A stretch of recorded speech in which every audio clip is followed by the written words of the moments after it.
la maîtrise de la communication peut apporter.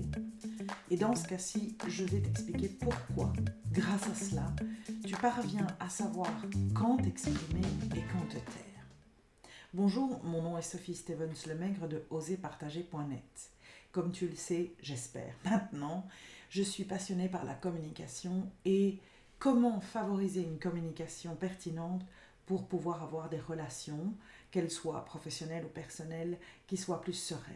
Je mets à ta disposition sur le site des outils qui te permettent, à travers des formations, du coaching et un livre sur la communication qui est déjà disponible, de pouvoir comprendre toutes ces petites choses dont on ne se rend pas toujours compte, qui influencent énormément ta manière d'interagir avec les gens, de communiquer avec eux, et comment tu peux améliorer cette situation.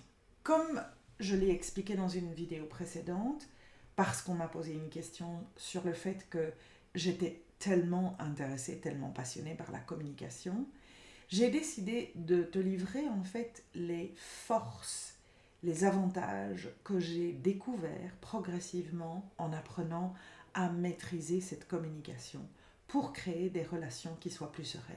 Et aujourd'hui, je voudrais te parler de ce changement qui s'est opéré chez moi et qui m'a permis de passer de quelqu'un qui était très volubile, c'est-à-dire quelqu'un qui avait constamment besoin de s'exprimer, constamment besoin de participer à toutes les conversations, juste faire partie du groupe qui discute parce que j'étais quelqu'un d'extrêmement insécurisé, d'extrêmement complexé. Et donc j'avais besoin d'une reconnaissance en fait qui n'arrivait jamais parce que je finissais par déranger plus que je n'apportais d'utile dans une conversation. Et en apprenant à écouter, puisque je l'ai déjà expliqué, ça a été vraiment ma première étape, c'est découvrir lors d'une formation pédagogique l'écoute active, comprendre comment elle s'applique, la mettre en application directement dans mes rapports professionnels parce que je trouvais ça beaucoup plus simple que dans des rapports personnels, parce que j'étais beaucoup plus facilement neutre en fait dans des relations professionnelles. Et plus j'appliquais l'écoute active, donc le principe de me taire et de ne pas donner d'avis, plus je découvrais la force de se mettre à la disposition des autres, d'être attentive à ce qu'ils ont à dire, plus j'apprenais, en fait énormément de choses aussi, et plus je comprenais pourquoi dans l'écoute active, on insiste sur le fait que une personne qui est dans cette espèce de problématique personnelle n'est pas en capacité de t'entendre. Et avec le temps, je me suis rendu compte que oui, il y a des moments où c'est vrai que tu as envie de pouvoir exprimer ton avis parce que quelqu'un te livre une information et tu sais que tu peux peut-être apporter quelque chose d'utile. Mais je suis aujourd'hui consciente que même si j'ai envie de pouvoir aider cette personne, il faut que je lui accorde un temps, celui de la réception en fait. Tant que la personne n'est pas capable de t'écouter et d'accueillir ce que tu as à lui dire en étant capable de vraiment comprendre tous les éléments que tu lui livres, le pourquoi de ta réflexion, le pourquoi de ton envie de partager ton expérience ou ta connaissance, eh bien ça ne sert à rien de le faire parce que, et je te ferai une référence aux obstacles de communication maintenant, il y a une série de vidéos sur tous ces différents obstacles. Vouloir donner une solution à quelqu'un qui n'est pas prêt à la recevoir, c'est en fait s'imposer dans une discussion et provoquer un blocage de communication. Apprendre à comprendre qu'une personne a vraiment besoin d'être prête avant de pouvoir t'entendre, et particulièrement si ce que tu as envie de lui livrer est quelque chose de délicat, voire une critique éventuellement d'une situation qu'elle vient de t'exposer, ne peut pas se faire à tout moment. Alors, je vais te donner une simple référence, un point de repère, un exemple à toi de relativiser dans ta vie. Je suis certaine que si tu réfléchis à des situations d'interaction que tu as eues avec des amis, que tu as eues avec des membres de ta famille éventuellement, peut-être même avec des collègues, tu vas te souvenir de ces moments où, pleine d'ambition positive, tu transmets quelque chose parce que tu as entendu, parce que la personne t'a parlé, t'a confié, t'a expliqué quelque chose, et la réaction de l'autre est de rentrer en colère ou éventuellement de faire une espèce de blocage. Non, non, c'est pas du tout ça que j'ai voulu dire, ou oui, mais tu comprends pas. En fait, rentrer dans ces obstacles de communication qui vont couper la communication au lieu de la favoriser. Parce que communiquer, c'est quoi? C'est pas toi qui parles. Communiquer vraiment, c'est être capable d'écouter ce que l'autre a à dire, mais que l'autre soit capable de t'entendre aussi. C'est dans les deux sens que ça doit aller. Or, à partir du moment où tu essayes d'exprimer quelque chose et que l'autre n'est pas prêt à t'entendre, il n'y a pas de communication. Il y a éventuellement une situation dans laquelle l'autre se trouve qui fait qu'il n'est pas en capacité de t'écouter. Il y a éventuellement un blocage parce que la personne n'est pas prête à accueillir la moindre critique et donc va se protéger parce qu'elle va le prendre négativement.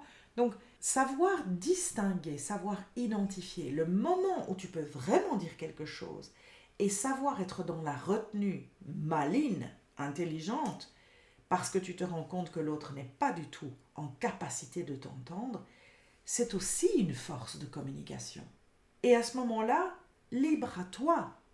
Au moment où tu te dis « Ok, ça ne sert à rien que je m'exprime, parce que de toute façon, elle n'est pas capable de m'entendre, cette personne est encore dans un nœud, ou elle est dans ses pensées, ou elle est encore en train de réfléchir, elle a besoin d'aller un peu plus loin dans son processus, quelles que soient les circonstances, libre à toi de retourner vers cette personne et de lui dire « J'ai des solutions éventuellement, ou en tout cas des réflexions à te livrer, donc si elle t'intéresse, n'hésite pas à revenir vers moi. » Ça veut dire que tu fais deux choses en même temps. 1. Tu lui montres que tu as réfléchi à son problème et que tu es en capacité de pouvoir lui livrer des informations qui pourraient lui être utiles.